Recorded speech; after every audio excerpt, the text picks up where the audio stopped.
I want to go over some key features of the dermis and the hypodermis that you may find confusing.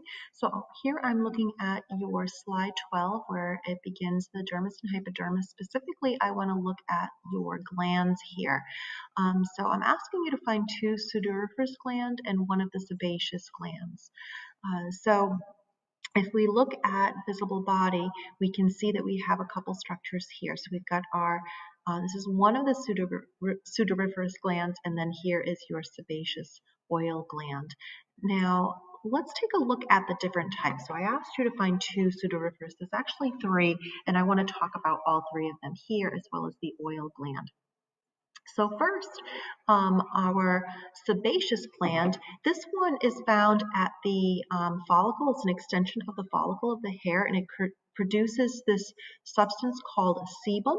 And basically, it's a sort of a waxy, oily substance that will lubricate the hair, so that way it doesn't chafe on the hair. So the hair, you'll see there's a lot of cuticles on there. It will cause a little bit of abrasion.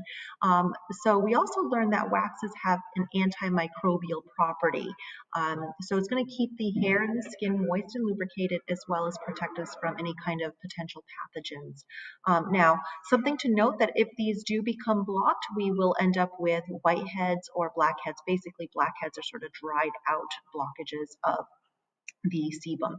The other type of gland, now this one is one of the sudoriferous glands, and that's the one that we see in visible body.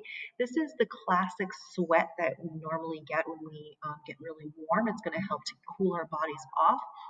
So this is called an Eccrine sweat gland, and that's primarily composed of water as well as vitamin C. If there's any kind of waste products that you may produce, that will also be in there. It's very similar to what you'd actually produce in your urine. It'll actually contain urea, which is kind of gross, but it's just part of the process that our body takes to get rid of any kind of waste product. Now, one that we do not see in visible body here, it's not present, is this other type. It's called an apocrine gland, apocrine gland, excuse me. And this one is found primarily in the axillary, so under your arms, as well as the genital areas, the inguinal and the pubic area.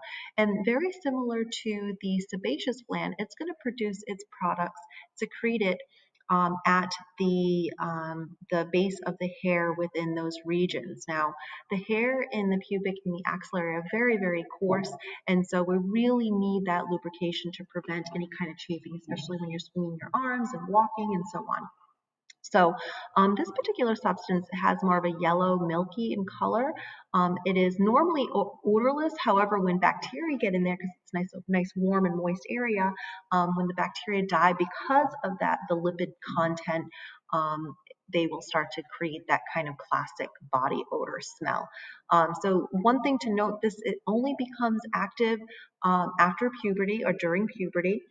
So young children will not have these glands developed.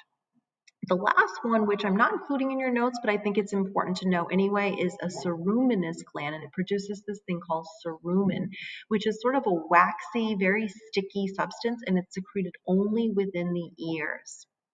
And basically, its function is to block out any kind of insects. So if insects try to crawl into your ear, it'll kind of get stuck in there, their little legs, and it won't be able to get in there, as well as any kind of dust and so on. So you don't want to get all that stuff inside of your ear. The next thing I want to talk about are your nervous tissue. So we have three different types of nervous tissue, technically four, embedded within your skin. So we learned about the Merkel cell, and this is capable of detecting very light touch. And then we have just below the epidermis is the Meissner's corpuscle. So this is able to detect, again, light touch and a little bit of pressure. And low vibrations. And then we have our Pacinian corpuscle. So that's deeper into the skin. It's just above the hypodermis, and that's able to detect more pressure. So if someone pressed harder, your brain would say, hey, I can totally feel that, and detect a light pressure from a deeper pressure. The last one, which is not included in your notes because it's difficult to see, is this one here. This is called the root hair plexus. And every time your hair moves, it'll actually detect that. So those are the additional structures